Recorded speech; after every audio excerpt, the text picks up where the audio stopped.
for mild steel specimen under tensile loading।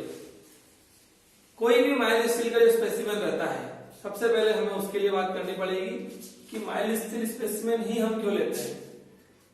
दोस्तों, ज्यादातर engineering में हम वही मटेरियल यूज करते हैं जो लोड आने पर पहले एलोंगेट हो, उसके बाद जाके वो टूटे।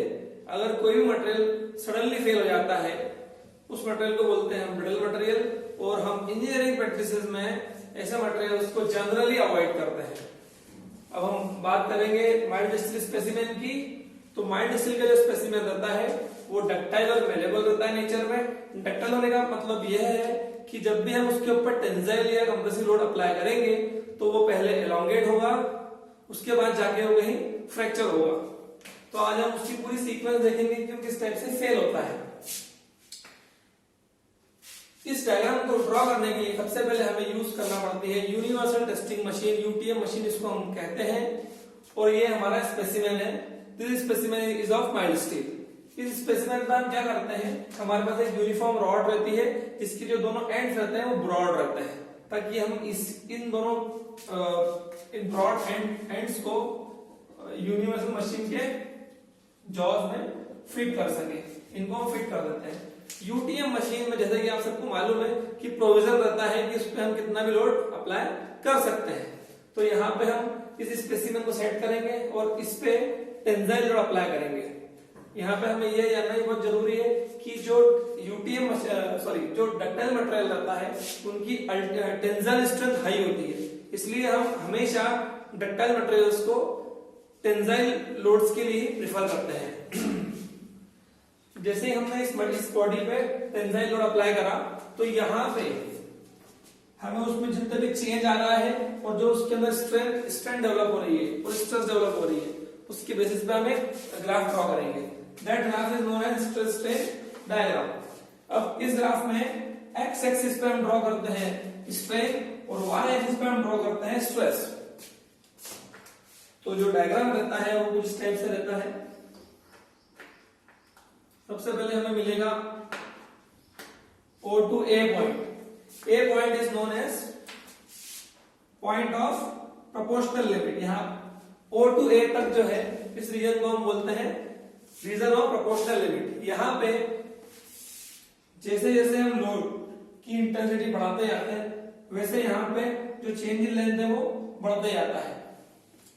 Therefore it is known as proportional limit। और ये लीनियर होता है। यहाँ पे जो हमारा प्रोफाइल रहेगा स्ट्रेस स्ट्रेन का वो लीनियर रहेगा, क्योंकि यहाँ पे स्ट्रेस और स्ट्रेन जो है वो प्रोपोर्शनल है। और इस लाइन की जो स्लोप रहेगी, उससे हमें E की वैल्यू मालूम पड़ती है। That is Young's modulus of elasticity. Then after point A point के बाद ये लाइन जो है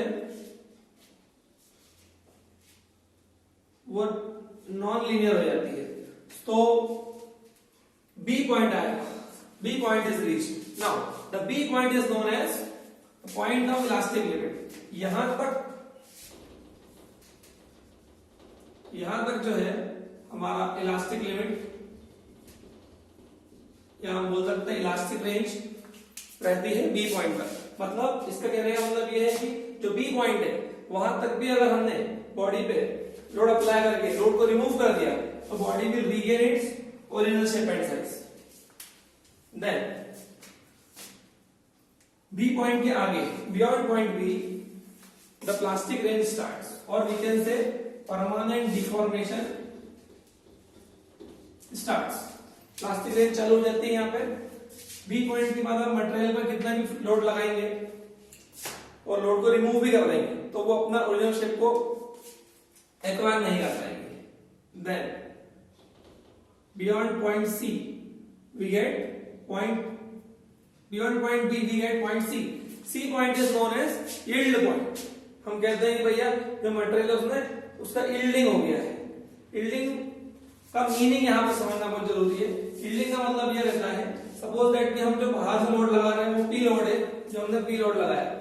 जैसे ही हम बॉडी पे पी लोड लगाते हैं, जैसे ही कोई भी एक्सटर्नल फोर्स बॉडी के शेप को चेंज करने की कोशिश करता है, वैसे बॉडी भी अपोज करती है, बॉडी अपोज कर रही है उस अप्लाइड लोड का। सपोज उसको हम बोल रहे हैं आर, तो सी पॉइंट के पहले पहले क्या रहता है, जो आर रहता है, बॉडी का जो रेजिस्टेंस है वो हाई रहता है अप्लाइड लोड से, लेकिन पी पॉइंट पे जो अप्लाइड लोड है और जो बॉडी का रेजिस्टेंस है वो बराबर हो जाता है बस। तो सी पॉइंट के बाद बॉडी कभी भी फेल हो सकती है, या अपन यूं भी कह सकते हैं कि एट पॉइंट सी और beyond point C the body में fail. So this point is known as yield point. Then graph नीचे जाएगा, this point is known as D point. D point is known as lower yield point, इसको कहते हैं हम lower yield point. अब आप देखेंगे एक बार अगर यील्ड पॉइंट आ गया तो उसके बाद ये वाली कंडीशन डेवलप हो जाती है, अप्लाइड लोड मतलब जो बॉडी की इंटरनल रेजिस्टेंस है वो अप्लाइड लोड से कम हो जाती है। इसलिए सी पॉइंट के बाद इतनी स्ट्रेस डेवलप होने के बाद उसको बोलते हैं हम यील्ड पॉइंट स्ट्रेस। अगर बॉडी को हम कम लोड भी लगाएंगे तो भी बॉडी इजीली डिफॉर्म हो रही है। Less load is required after point C in order to deform the body. Then D point के बाद इस टाइप से हमें ऑलमोस्ट एक कांस्टेंट लाइन मिलती है कि हमें पर्टिकुलर अमाउंट ऑफ स्ट्रेस लगाना है, बॉडी इजीली डिफॉर्म हो जाएगी। अब ई पॉइंट के बाद एक बहुत ही इंटरेस्टिंग चेंज इस ग्राफ में आता है, वो ये आता है द ग्राफ स्टार्ट्स राइजिंग। जो ग्राफ है वो वापस से राइज करना स्टार्ट कर देता है एक पर्टिकुलर पॉइंट तक। This point is known as F point. Now F point is known as point of ultimate stress, और we can say sigma max.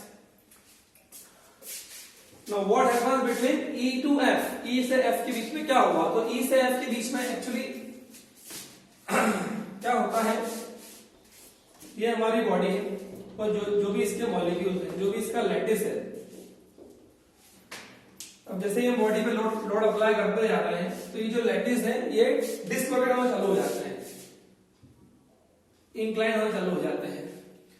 तो इस डिसलोकेशन के कारण क्या होता है, ये जो मॉलिक्यूल्स है वो एक पर्टिकुलर प्लेस पे आके एक्यूमुलेट हो जाते हैं। इसके कारण जो मॉलिक्यूल्स के बीच में फोर्स ऑफ अट्रैक्शन है वो बढ़ जाता है, and this is known as surface level पे हम बोलते हैं कि ई टू एफ के बीच में जो बॉडी है वो ज्यादा हार्ड हो गई, and this hardening is due to strain, therefore this hardening is known as strain hardening. इस हार्डनिंग को हम कहेंगे स्ट्रेन हार्डनिंग, ये बहुत इंपॉर्टेंट फेनोमेनन है। इस हार्डनिंग को हम कहते हैं स्ट्रेन हार्डनिंग। तो जैसे जैसे बॉडी हार्ड होती जा रही है वैसे वैसे हमें ज्यादा लोड अप्लाई करना पड़ रहा है, और एक पर्टिकुलर पॉइंट पे आके बॉडी इतनी स्टिफ हो जाती है, इतनी हार्ड हो जाती है, उसको बोलते हैं हम ultimate stress, the point of ultimate stress. और फाइनली फिर जो है ये कर्व एक पर्टिकुलर पॉइंट पे जाके ब्रेक हो जाती है बॉडी, तो that point is known as point of fracture. One more thing, the region between F and G के बीच का जो रीजन है इसको हम कहते हैं नेकिंग। एक्चुअली जो डक्टाइल मटेरियल्स रहते हैं वो सडनली फेल नहीं होते हैं। तो यहाँ पे क्या होगा, जैसे F पॉइंट आएगा then necking phenomenon takes place. Necking में be defined as an appreciable change in diameter of a body is known as necking. तो यहाँ पे नेकिंग होती है और जो बॉडी है वो एक किसी पर्टिकुलर सेक्शन से पतली होना स्टार्ट हो जाती है, उसको कहते हैं हम नेकिंग, और जी पॉइंट पे आके जो बॉडी है वो फेल हो जाती है। So this is all about stress strain diagram. Thank you friends.